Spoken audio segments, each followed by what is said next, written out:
কোন জানি একটা মহিলা এখন বাংলাদেশে আছে,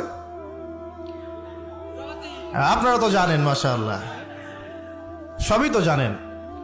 শুনলাম যে তার কনসার্টের নাকি পেমেন্ট 20 থেকে 30 লক্ষ টাকা। আচ্ছা, সুবহানাল্লাহ। একজন ইমামের বেতন দেওয়ার সময় আমরা হিসেব করি, তাই না?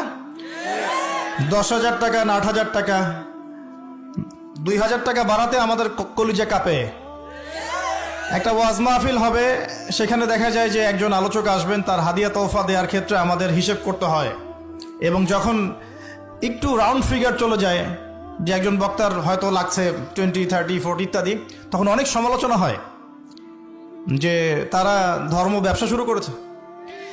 তো এটা কিসের ব্যবসা হচ্ছে এখন বলেন? এটা কিসের ব্যবসা? এটা ওয়ান কাইন্ড অফ কি সংস্কৃতির নামে আমরা যুব সমাজকে জেনা শেখাচ্ছি।